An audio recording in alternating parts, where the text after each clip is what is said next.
বন্ধু কি করলেন শ্রীরামের কথা অনুসরণ বাঁশিটি হাতে নিয়ে যখন মুখমণ্ডলে দিয়েছেন মহাজন ভোগ দিচ্ছেন চাঁদমুখে দিয়া বেরো নাম লইয়া সবাদেন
সাথে সাথে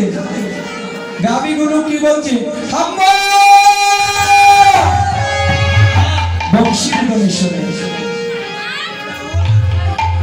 এই তত্ত্বটা আমরা কি পেলাম একটি গরু একজন গাবি মাতা প্রাণ গোবিন্দের বংশীর ধ্বনি শুনতে পায় বংশীর ধ্বনি শুনিয়া আজ উত্তর দিচ্ছে আমরা আছি আর আমরা মানব আমি এতক্ষণ করে দেখছি এত কথা হচ্ছে শিবাসনে পিস পিস পিস পিস করে শুধু গুনগুন শুনে আপনারা কীর্তন করেই যাচ্ছেন নেতাই গৌর হরি বল তাহলে আমাদের জ্ঞান বুদ্ধি বিবেক কোথায় গেল আসলাম কীর্তন শুনতে আর বসে বসে গল্প করলাম নামও তো করা যায় মনে মনে যদি হরিনাম করি তবেও তো জীবনের মুক্তি লাভ হবে আগামীকাল তো এই শিবাসন আর পাবো আর 1 বছর পর এখানে হরিনাম যজ্ঞ হবে কিন্তু সবাই হয়তো নাও থাকতে পারে বলা তো যায় না কে থাকবো কে চলে যাব তাই সবাইকে অনুরোধ করছি বহু কথা শুনেছি আর কথা বলবেন না দয়া করে আজ প্রাণ গোবিন্দের বংশীর ধ্বনি শুনে ধেনুবর্ষগণ উত্তর দিচ্ছে মহাজন কি করছে ওই গাবিগুলোর রং শুনে মহাজন বাদ দিচ্ছে হাবা হাবা হই হই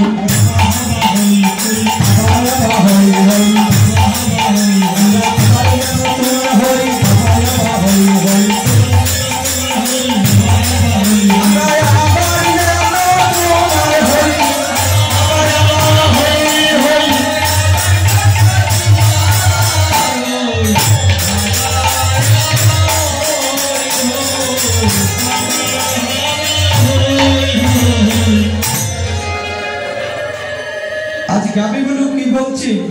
হে প্রাণ গোবিন্দ আমাদের এই জন্ম পরে যদি আমাদেরকে কৃপা করে আর কোনো জন্ম দাও তাহলে এই কৃপা করে জন্ম দিও প্রভু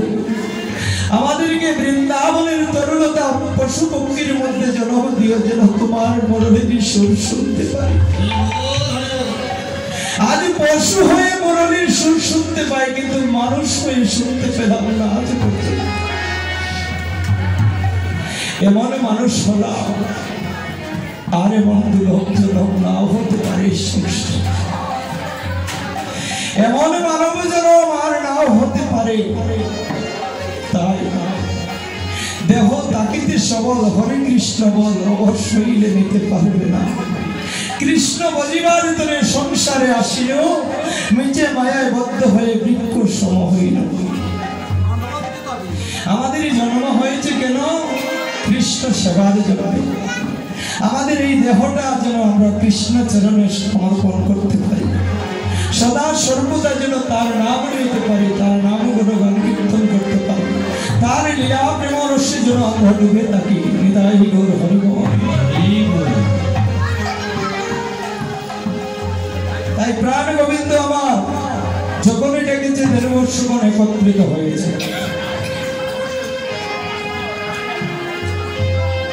মহাজন কি বলছি, অবসান ধনুরব মিলিয়ার কালসব, আরে অবসান ধনুরব মিলিয়ার কালসব,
সমস্ত রাখালগণ একত্রিত হয়ে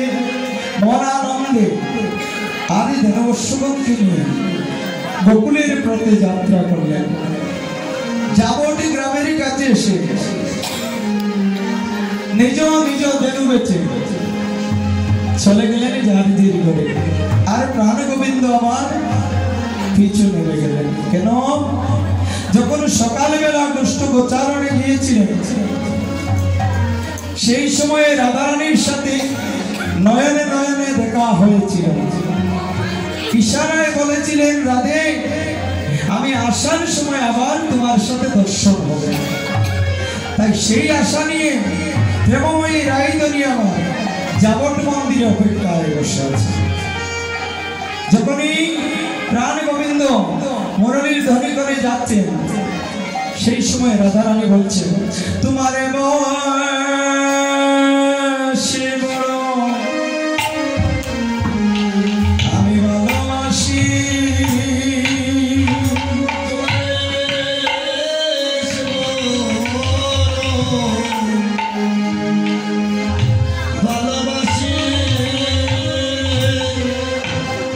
তোমার মাথে চূড়া হাতে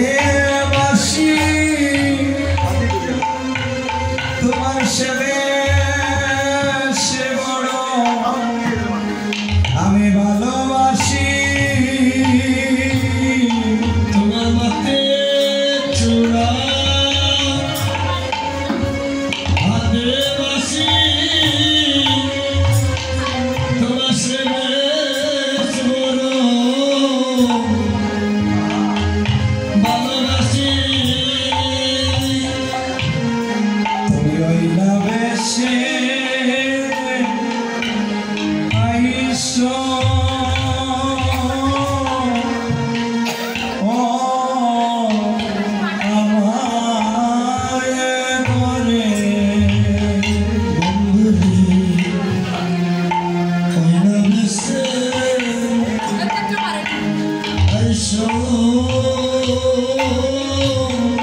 রবি যখন বৈশে ফাটে বন্ধুরে মই গেল